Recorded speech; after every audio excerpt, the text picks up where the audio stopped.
Good afternoon, Your Excellency. Thank you for taking the time to meet here today with members of the press, social media influencers, researchers and writers who've joined us from all over the world during the 25th commemoration of the genocide against the Tutsi. Your Excellency, with your permission, we are ready to begin taking questions. We could take 3 questions at a time. I'd like to kindly request members of the press, please raise your hand, and when you're given a microphone, kindly state your name and your media house. Let's have some names. Can we start with the second row, please? Madame Brackman, thank you. And from Le Soir in Brussels. Mr. President, Rwanda has been under threat for 25 years, and yesterday you spoke about new threats that you are facing. Could you elaborate on this? From where do those threats come? From where are they? Thank you. Let's have another question. Okay, sir, thank you. To forget. Yeah, but I think the answer lies even in the question.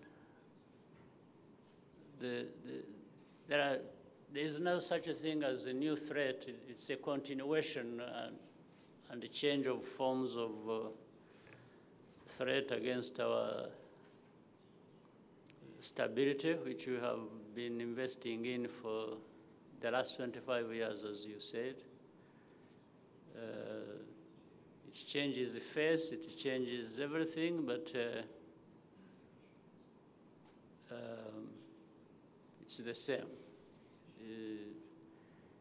And when in my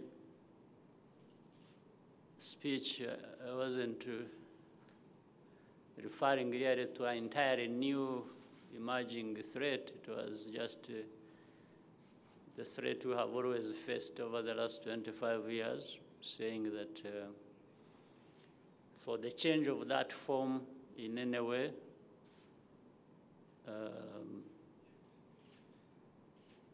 I was just saying those people who are behind it should bear in mind that instability is not a good thing for anyone. It's not good for us. It's not good for even others. And I was saying in defense of what I referred to as the children or the future of Rwanda and for its stability, I think we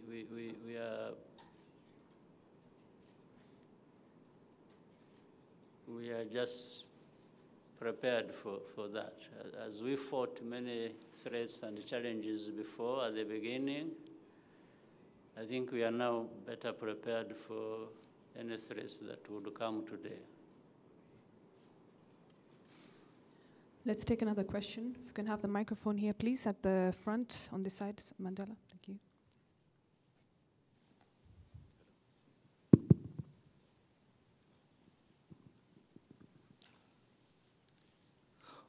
Bonjour, je suis Louis Kemayou, je suis camerounais, je suis journaliste indépendant. Je le dirai peut-être en anglais. My question is very simple, Mr. President. 25 years back, your country has been facing a genocide, the genocide against the Tutsi. Your country is recovering from it and recovering very fast. When you compare the situation with other countries who haven't reached this high end, like Ivory Coast, like Central African Republic, or like Mali or Burkina Faso, why do you think it is so difficult for them to recover from situations who haven't been such terrific like what has happened in Rwanda? That's my first question. And the second leg is, that is now almost 100 days. Louise Mushikiwabo has become the new General Secretary of Organisation Internationale de la Francophonie. Do you feel happy with the way she's ruling this organization? For the first one, I will say we have concentrated on our problems because they are for us to address. We have had friends, we have had partners and support from many corners of the world. But ultimately, we are the ones either to use this kind of support proper and make progress, or to waste it. So I always want to confine myself to our problems rather than talking about other people's problems, because they may be similar, but they also may be different. The handlers of those problems, I'm sure, will be different as well, and the nature of problems and the way they are handled and by who will always create that difference. So that is how our problems and how we have addressed them will be different from the problems and how they are being addressed, whether in other parts of our continent. But what is very central that is common to all of us, and I would not hesitate to say this, people of any country, in any situation, have got to figure out how to address them together. And they have also got to understand that it starts with them. Nobody, from our own experience, will come from anywhere else to come and address your problems, at least the core of those problems. People can support. I've just said we have benefited a lot from friends and partners and well-wishers who have invested with us their time, their effort, their money. But that comes to nothing if the people of the country aren't in the forefront to use that kind of support to benefit them. That's what I can say. So whether Central Africa, Ivory Coast, or Mali, or wherever, the common thing, or Rwanda, the common thing is, can people of these countries, Rwanda, Mali, Central African Republic, wherever there are problems, start with themselves and say, what are we determined and ready to do for ourselves, and then we benefit from partnerships. That's all I can say. But on the lighter note, I mean, on a more positive note, is that there is no problem that is insurmountable, as you have seen, even when it looks so. So I can only say to those countries that even with the big problems they have, after all, they can really stand up to those problems and address them. It's possible.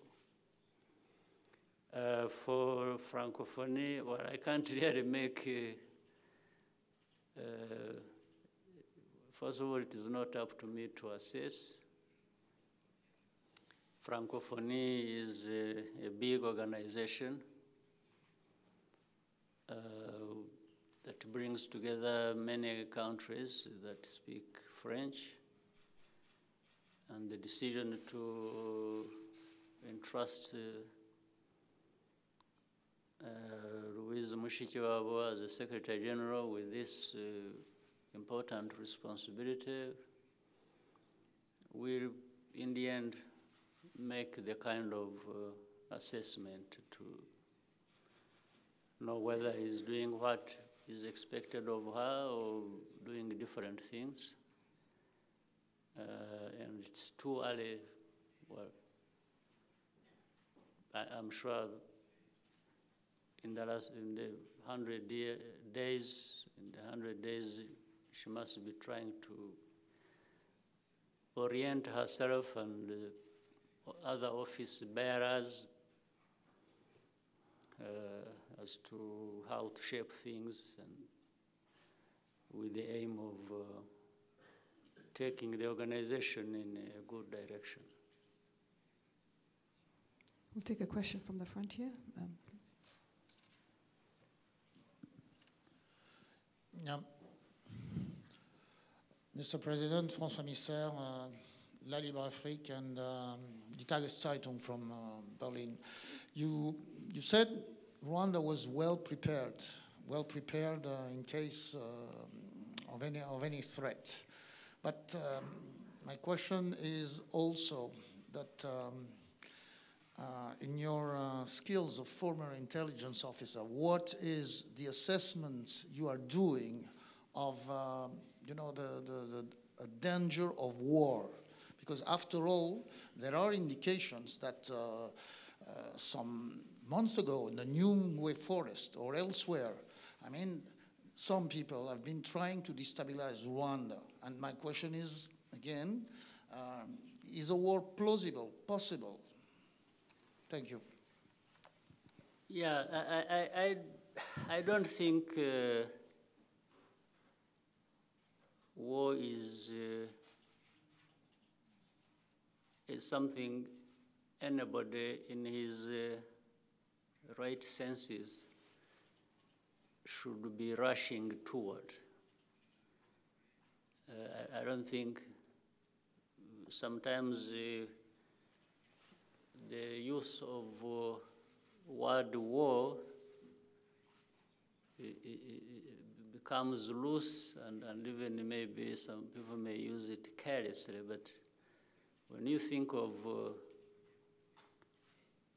what that means in terms of lives and other things wasted,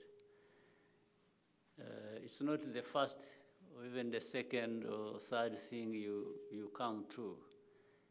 I think that in my world, in my understanding, is something that comes by conditions that have more or less just emerged because there were no other alternatives. And to assure you, as you also said, referred to the Nyungwe situation. Probably those who have been behind that have been actually having in mind to provoke a war in which, for them, they mistakenly think they would benefit in terms of saying, you see, this is the problem. The problem is not the other one we had before the war. And this is the way we read it. We read it as provocations and things so that someone may want to provoke you into a situation so that you look the same. When a country may be having problems and they're saying they're trying to hide the problems they have of their own, and they create a scenario where when a war happens, then you are all the same. So managed to hide. So we refused to be provoked into that situation, and we kept communicating to the people that, and to others, that we will manage these problems as they cross our border. We are not thinking about crossing a border. So war can only happen, in our case, specifically, on our territory, if somebody creates a war here. That is, but we are not thinking of creating a war outside of our place. This is, what I was saying was a kind of warning to people, one, who think about war. Secondly, who think about war on our territory.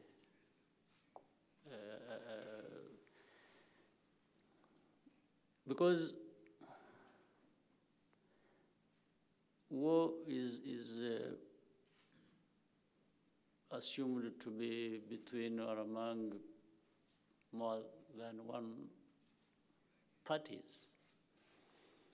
So you can't fight with yourself, but you can't also determine what somebody else is thinking about doing against you.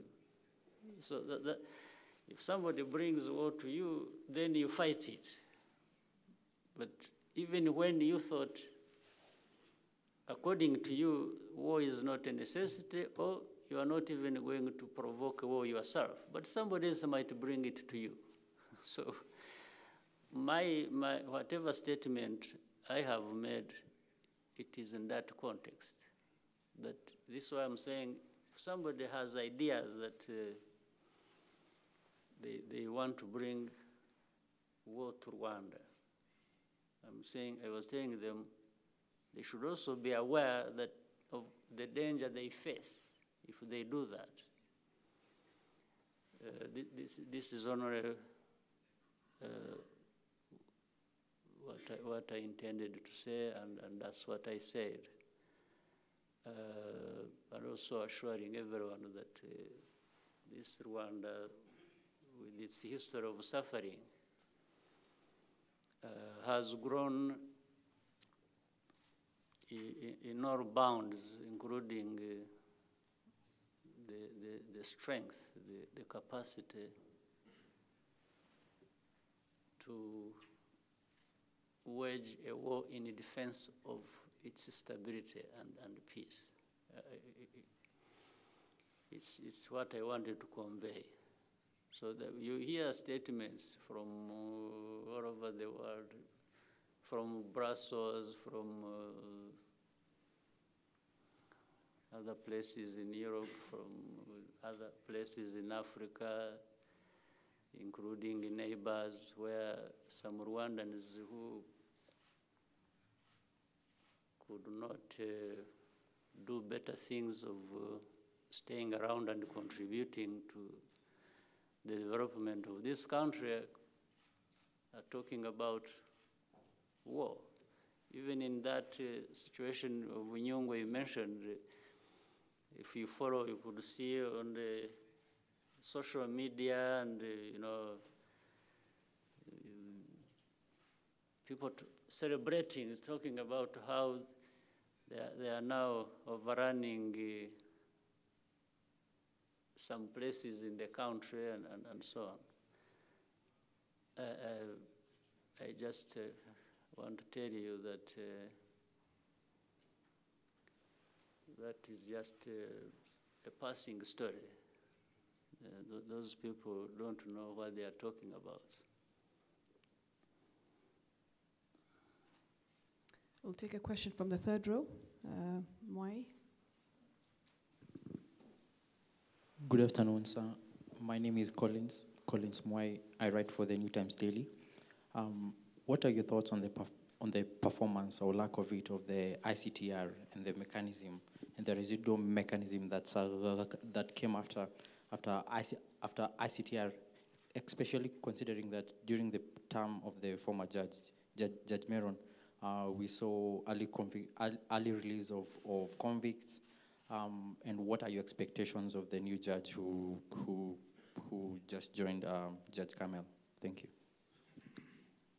Well, for now, I have no comment. I have no expectations. That is all behind some of us, and let us move forward where we can move forward, and I would leave that matter to where it belongs.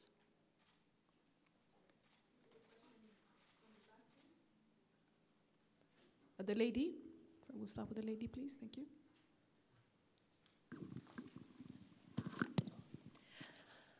Hello, my name is Gunilla von Hall. I am a Swedish journalist. I work for Daily Svenska Dagbladet. I have a question on justice. There's been about 1,000 indictments in Europe. There are what? About 1,000 indictments in Yes. Europe, but only 22 have been extradited or prosecuted. How come? What is your view on this? And connected to that question, Sweden has actually sentenced 3 Swedish Rwandese. What is your view on that, if I can have your comment? Thank you.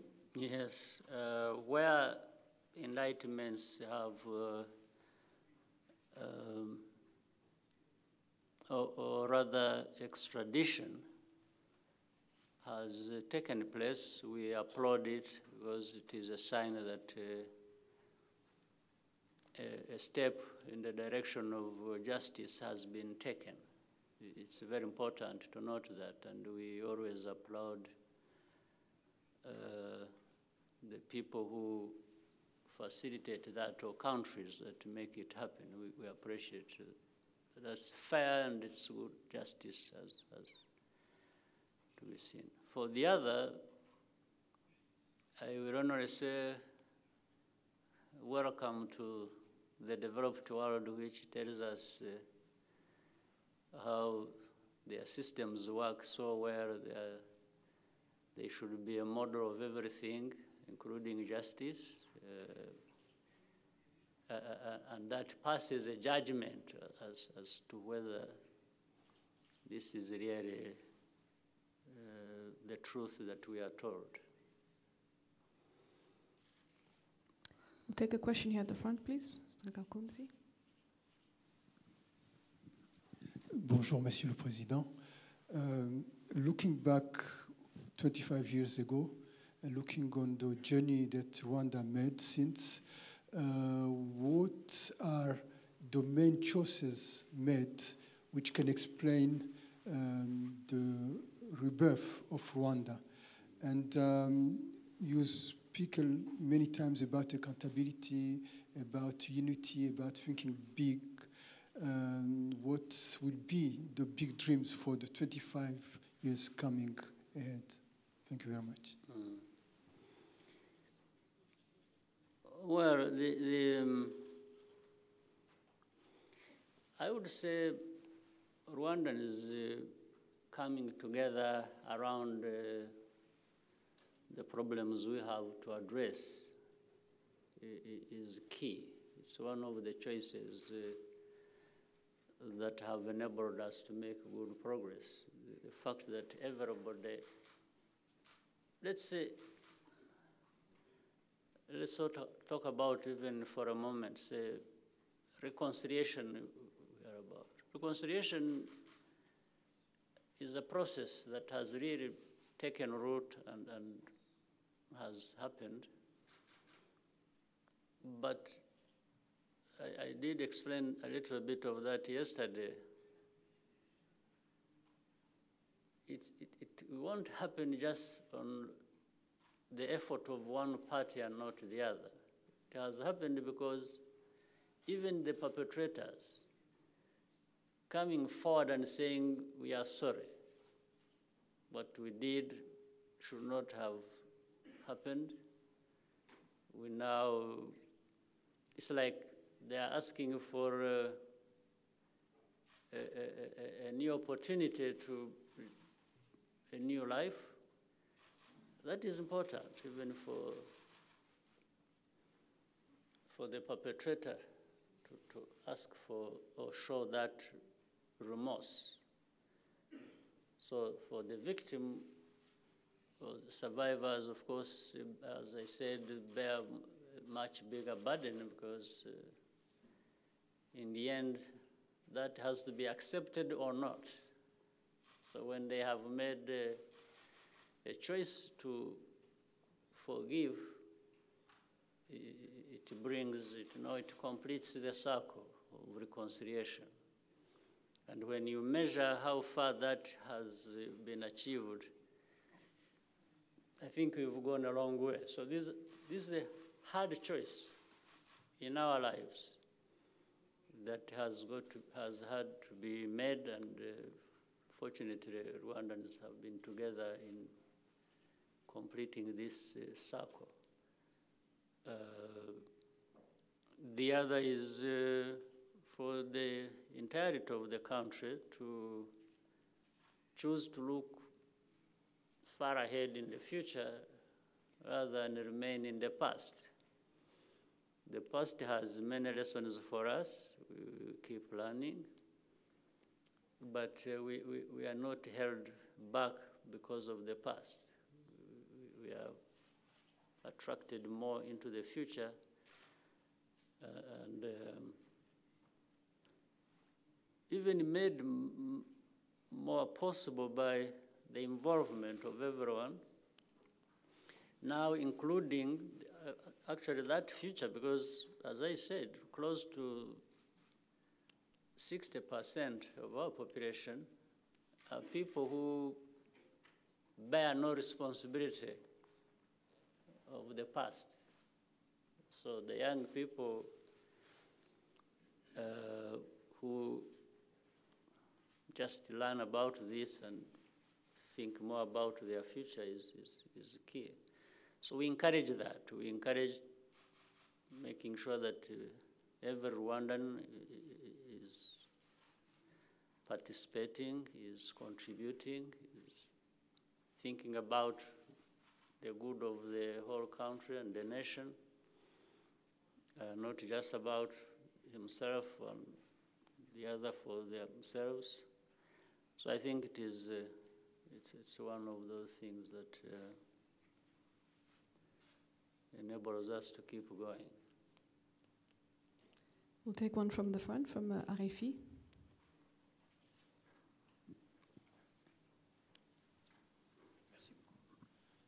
Bonjour, Monsieur le Président. Bonjour. Christophe Boisbouvier de Radio France Internationale. Si vous le permettez, je vous poserai ma question en français. C'est une question sur les relations entre le Rwanda et la France.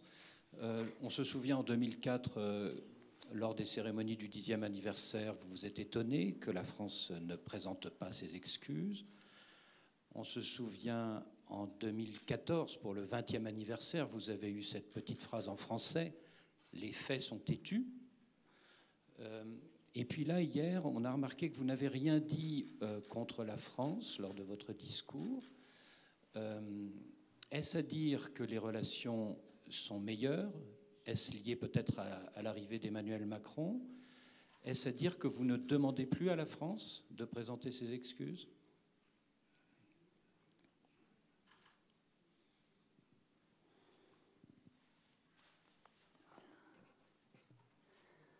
I think what we have had to say, you see, there are things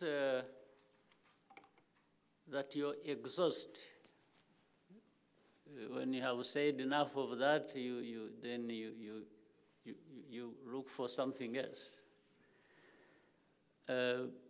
Even according to you, what is the purpose of repeating yourself over the same thing? And indeed, in that small sentence I said in French, but also if you remember yesterday, I said that facts are stubborn. So once you've stated the fact, or like I said with the French sentence, that lives on for as long as the problem lives on. So does it make sense that I have to keep repeating it? Because if I have said it more than once or twice, then you assume it was for the purpose of reminding people, but you can't just keep reminding people. Sometimes you give them room to think for themselves. But the reason for what you've noticed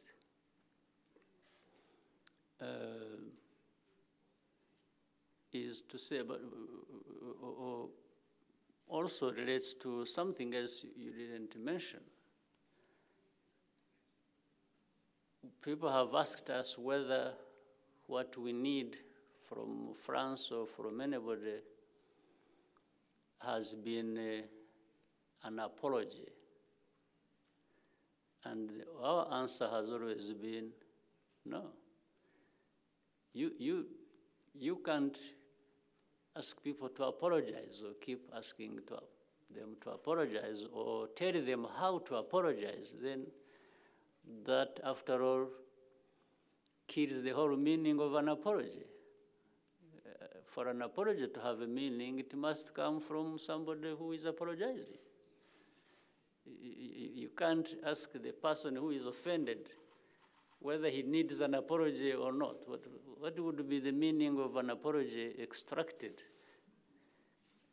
by somebody who deserves apology? So if you put all those things together, you will realize that it's up to anyone. It's up to France, it's up to individuals, it's up to right the wrongs they think or they would agree they have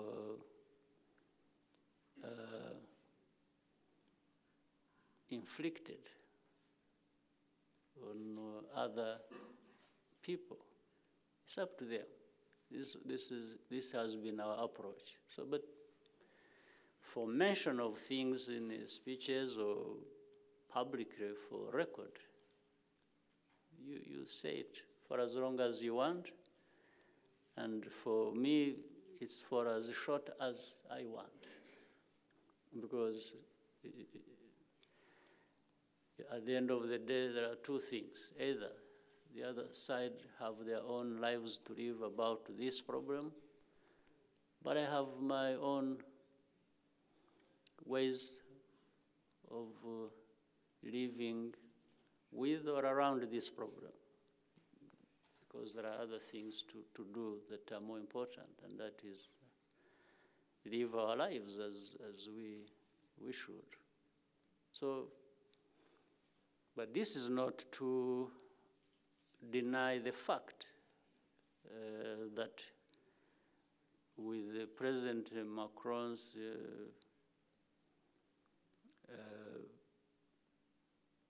presence or term of office, there has been significant progress, very significant in terms of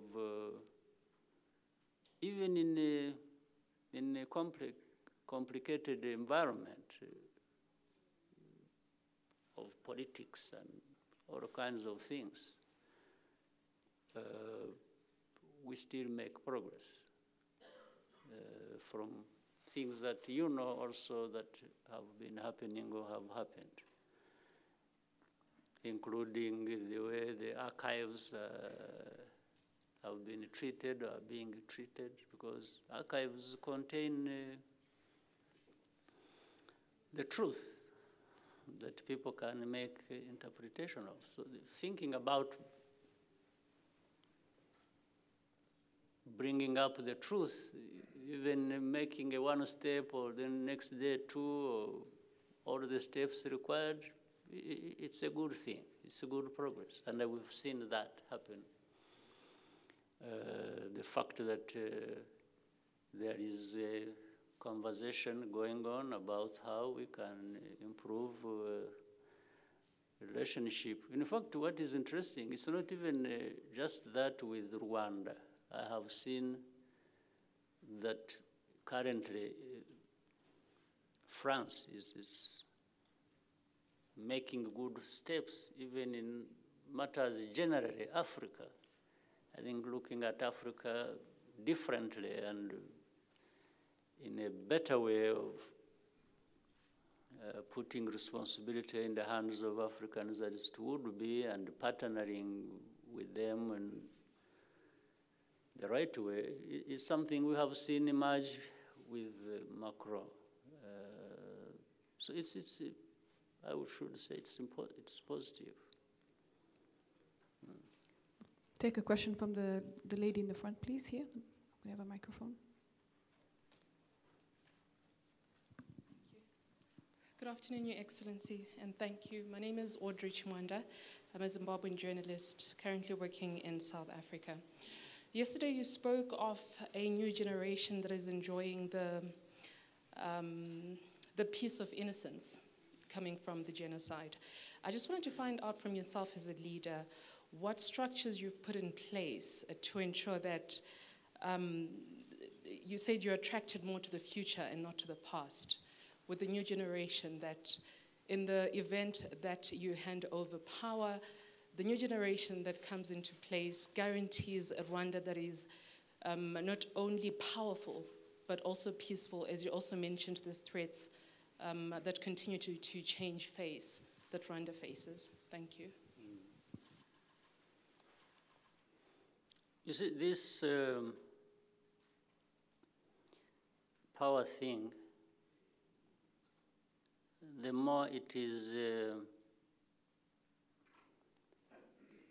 depersonalized and just thought about in a broader context of it, the better. What I'm saying, therefore, is if what we've been doing, if we have educated our young people, invested in them, invested in their health, their education, their,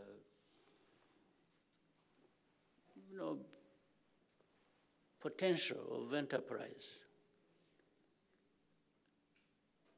I think already that is a foundation, and from which people will emerge broadly to actually decide collectively as to their future, even if it is through now individuals who might be young or old, but originating from them. I think this is what is healthier, and it's healthier and it's sustainable sort of peace and stability that we want. When it is more generalized and when everybody has something to contribute, then they already have the power to decide on certain things. And that's what we have been doing. We invest in our young people indiscriminately. We don't discriminate when it comes to this. And then empowering them, therefore, enables them to make decisions they want of things that will affect them. I think that is a bad thing we can do. I will take a question from RBA. Murakoze nyakubahwa Perezida wa Repubulika, nitwa Divin Uwayo nkorera RBA.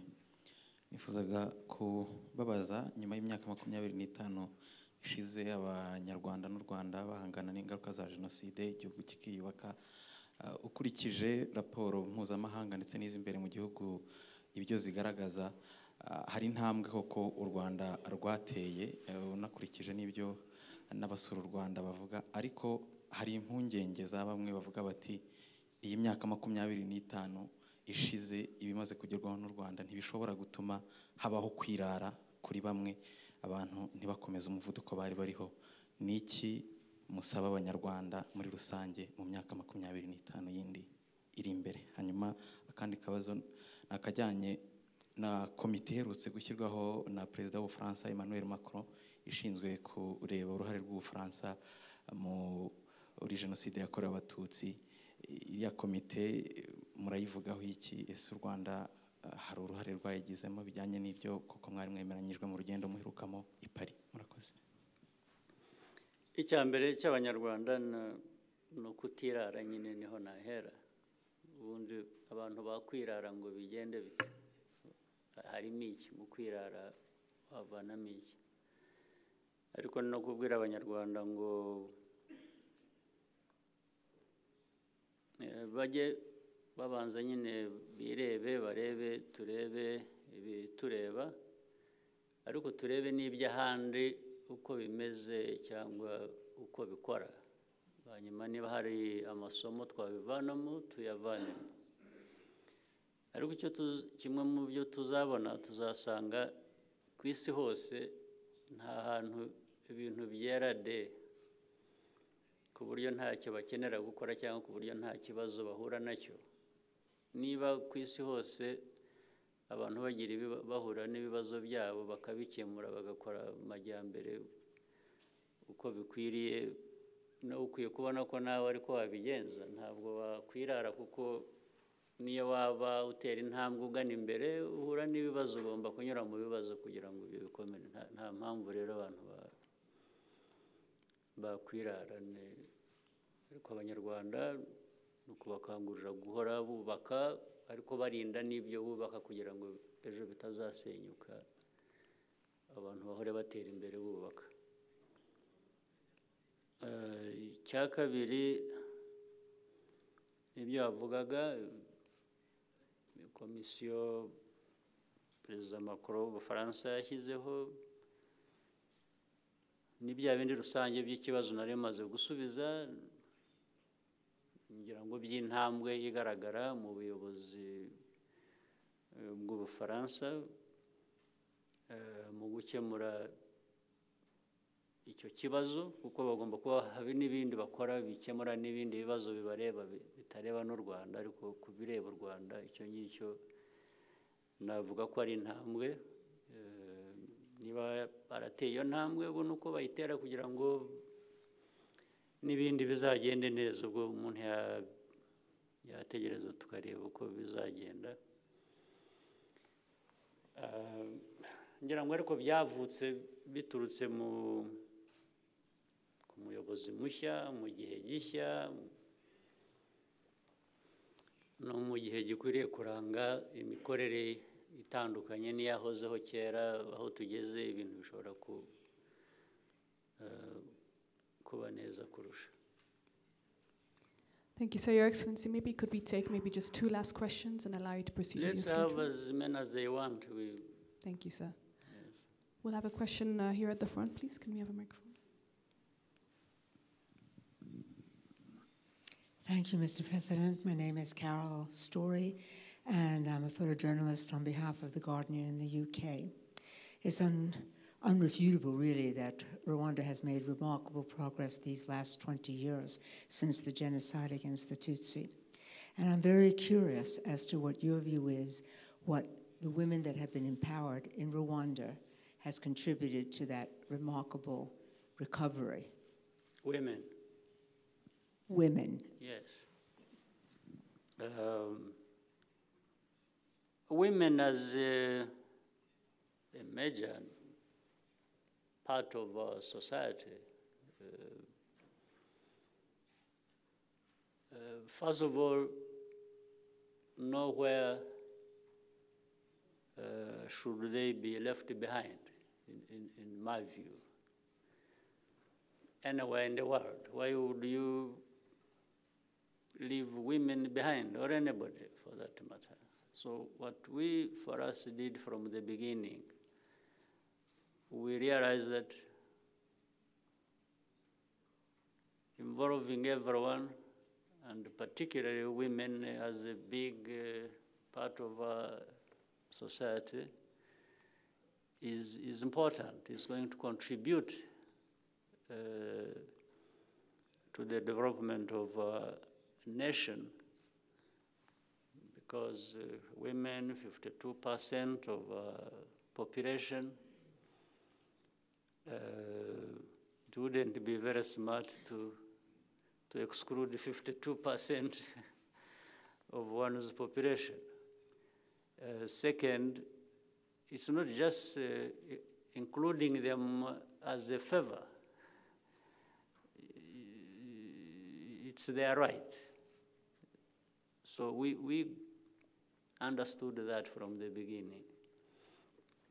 So there is the benefit of having more people involved. As such, this 52% being part of what is being done is one of them. But there is another part of what these individuals bring in terms of what they are able to do with others. And they have their own qualities. We have had women in positions of responsibility, and they have done just as fine as men, if not better. So you look back and say, why would you be excluding women in the first place? Yes. So women,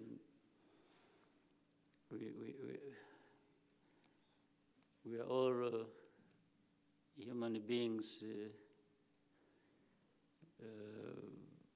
These women are our mothers. So someone who takes care of you and brings you up and does everything, how do you turn your back? You know, there are many aspects you keep looking at and questioning, and you wonder what one would be doing to exclude women. So our case has proven many things that need to be looked at. So for us, we have had the pleasure of benefiting from involving all people generally, and specifically women who had been always left behind. Let me take an example of education. You would find some of the majority of our women never had the opportunity to be in school, to develop their talent and knowledge and be where anyone in the society wants to be. So the more you have them engaged, you know what that increases in the capacity of any country. So that is, and we have found they are as good as men, and boys and men are as good as, or women and girls are the same, they're there. So we are happy to to have women, we have them. Even other places where they marginalize them, they have them. So, but for us, we are happier to have them useful as people we have invested in generally, but who are contributing largely to the output of the overall country potential. We'll take a question from the front. The gentleman in the front, please. Mr. President, my name is Sam Gituku from Citizen TV, Kenya. And yesterday you said that Rwanda has a place to claim. I'm wondering, what is that place of the East African community? At the same time, the EAC that you had, and one takes note that none of your colleague presidents attended the memorial. Is this confirmation of attention within the community? Connected to that, how far are you in resolving the disagreements, or is it tension with Burundi and Rwanda? Do you see a solution within the community? And if not, what are your options? I'll start by saying that the community is in good health, irrespective of whatever aspects you may point to. Overall, I think the East African community is doing well. Even for all situations you say, well, there will always be issues to address. Even if all heads of state of the East African community would have been here, as you and I would have wished, still there would be problems to address. That will not be a solution to all problems we have in East Africa. But East African countries, some of them were represented. You saw the Prime Minister of Tanzania here, so and others were represented in different capacities, not heads of state. So,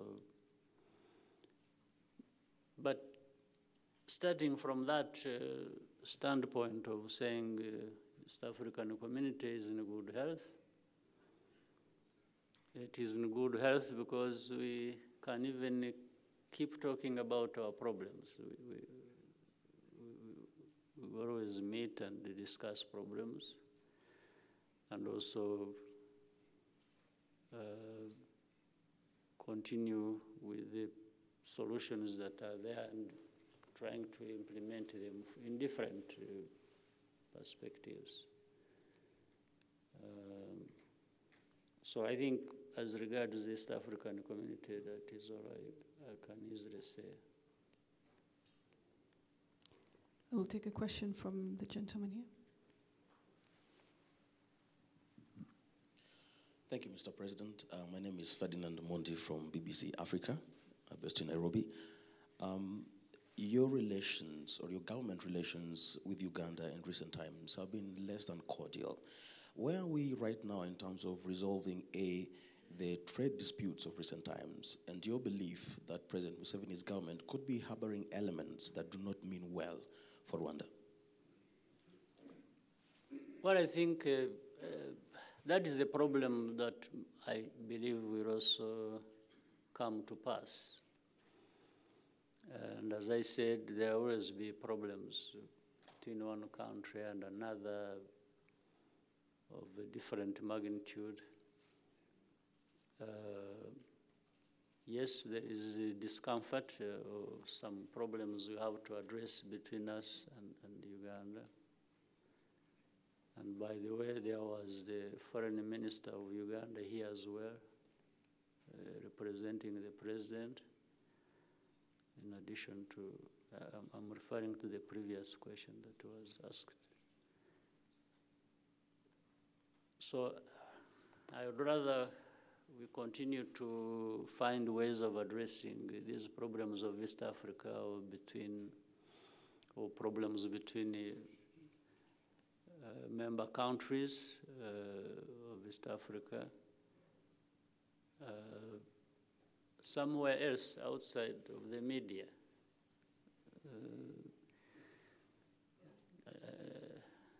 I think the media has a right to know what is happening. Yes, we will be informing them as we keep working on different things we are trying to work on.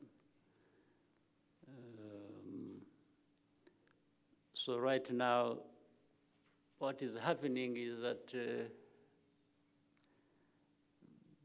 things that are being looked at or that are being considered or already in place are things I'm not talking about to the press yet. The press seems for now to be dominated by hyping the problem. So I want to lower the tone a little bit by not saying too much until a certain point. Okay, I think we'll take our last question from the gentleman there. Maybe we'll come for the last one here at the front. Thank you. Merci, Monsieur le Président. Mon nom, c'est Idriss Fall, de la Voix de l'Amérique à Washington. L'ancien Zaïre a connu des guerres. L'Est de la RDC a connu des guerres. Et toujours pour régler la question des rebelles FDLR, dont un des leaders passe en justice aujourd'hui à Kigali. Quelle solution maintenant pour l'insécurité dans l'Est de la RDC avec son nouveau président, Félix Tshisekedi? Je vous remercie.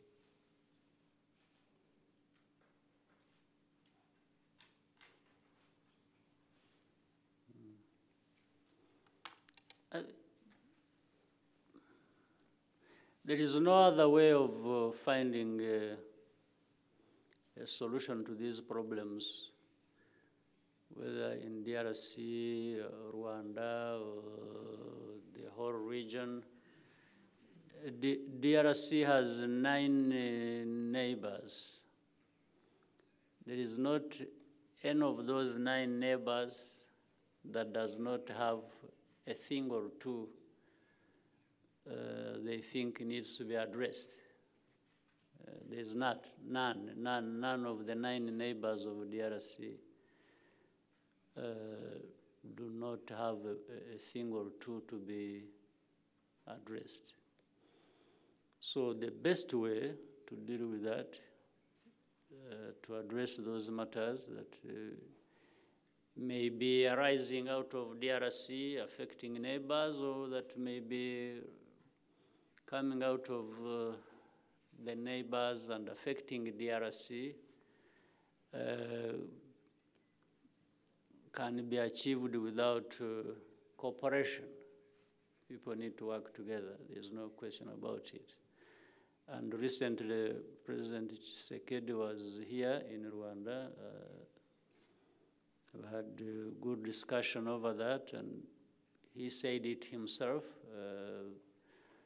that he seeks to work with the neighbors of DRC to find a peaceful coexistence and to find solutions to the many problems that have been there in history.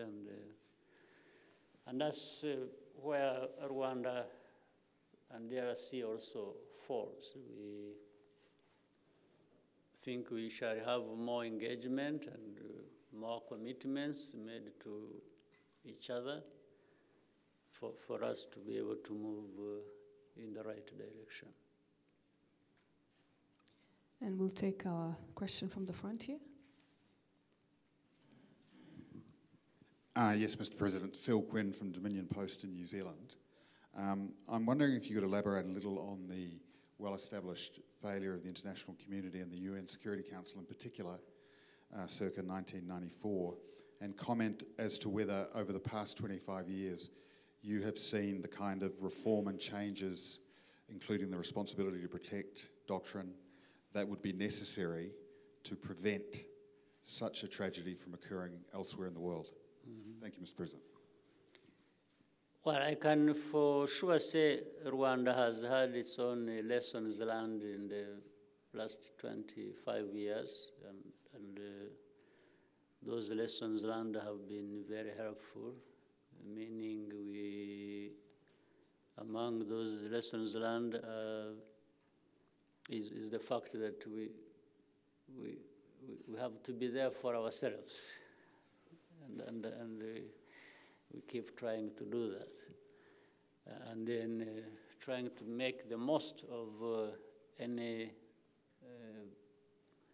partnership or relationship that is available to us, and we keep going. For the international community, maybe they have also learned lessons. I'm not very conversant with that, but I can see some of the lessons they learned, yes, are responsible for some of the reforms that are talked about or that are being executed, but I'm not sure about implementation of even some of the reforms that are carried out. Some remain just as statements and on paper. In practice, you don't see much. But so the international community is very slow to learn or to change. Maybe individual countries can learn and change quickly. I think for us in Rwanda, we've learned and have tried to change as fast as we can. For international community, it's a different matter that I can't easily explain. I think we'll just take The very last two questions from this side, please. We'll start with the gentleman in the white. Bonjour, Monsieur le Président. Je m'appelle Oumar Dembélé, journaliste sénégalais à l'agence de presse africaine, APA News. J'ai une question qui porte sur la ZLECAf, avec la ratification de la Gambie début avril de cet accord portant donc sur la zone de libre-échange continentale. Le quorum de 22 États est maintenant atteint pour la mise en œuvre de cet accord. Selon vous, pensez-vous, ok, je reprends la question, je disais qu'avec la ratification de la Gambie début avril de cet accord portant sur la zone de libre-échange continentale, le quorum de 22 États est maintenant atteint pour la mise en œuvre de cet accord. Pensez-vous que ces États sont prêts pour la mise en œuvre de l'accord dans l'immédiat? Merci.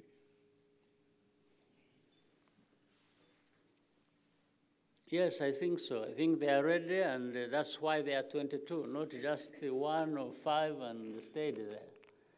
So the fact that the numbers have been increasing, and we're also aware that there are certain difficulties countries face processing those decisions to arrive at ratification. We have to be cognizant of that. But we have to understand the 22 that were required having been reached is a big step. So I'm sure the Africans are committed to the CFTA. I think the question here, we are talking about the length of time it is taking. We would want it to be taking a short time, but it is taking longer than we thought, but still there is progress. I think there is somebody also here that kept putting his hand up. And, yes, we'll come back to this gentleman after. Afternoon, Mr. President. My name is Patisani. I work for the Star newspaper in South Africa. Mr. President, we've seen a kind of seesaw in relations with South Africa.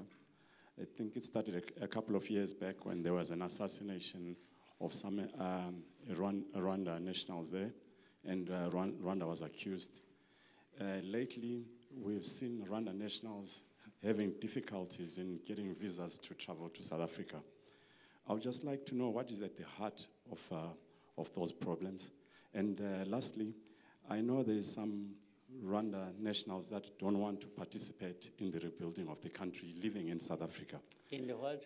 Living in Johannesburg in particular. Right. I just want to know how many of those are wanted here by law enforcement authorities. That how many of Rwanda nationals are living in South Africa that you would like to come here and face the law? Okay, to begin with the last one, I think, first of all, there must be very few. I think you can count them maybe on one hand, or even fewer than 5. So there are not many, in my view, at least as far as I know. And South Africa has been notified, and the reasons and so on and so forth. So that is one problem. The second, I hope, and you asked about what the problem is, but the problem, I think, is always going to be politics. If people don't play too much politics, some of the problems could easily be resolved. And politics requires that you understand each other, and then you find a solution to whatever problems. So the assassination you talked about, then the visa problems, then this what I'm putting all together and calling it politics. But even then, good politics, you discuss and you agree, and you agree or you agree to disagree, and you know where things stand and move on. But I should say, you saw it yourself, it was public, and there was a time where we had the pleasure of hosting the leaders of South Africa, and that question of visas came up, you remember. And rightly, the president of South Africa talked about a process that should be there to address whatever outstanding issues so that the visa problem does not. Because the problem of visas must be there because of other problems. But those other problems are the ones that were supposed to be addressed, even as of the. But I understand, I mean, as all you will understand, that process involves more officials than just one person. And I think it is in that process and with so many people that have to deal with the issue where the problem originates from. But I don't think that it's a lost cause. Generally, the relationship between Rwanda and South Africa, and a good relationship is not something any single person is just going to wish away and that is all over. I think time will come when Rwanda and South Africa will relate as well as they should, because we should be having a good relationship for many reasons. So time will come, but let's wait. Between now and that time, yes, some things need to be done, and I think I'm hopeful that things will be fine. And these other individuals shouldn't even be part of that problem, because those individuals that concern us should be handled as we go along with a good relationship. It's not, they shouldn't determine the relationship, whether it is good or bad. Because I don't see the basis of it. I don't see the basis of the individuals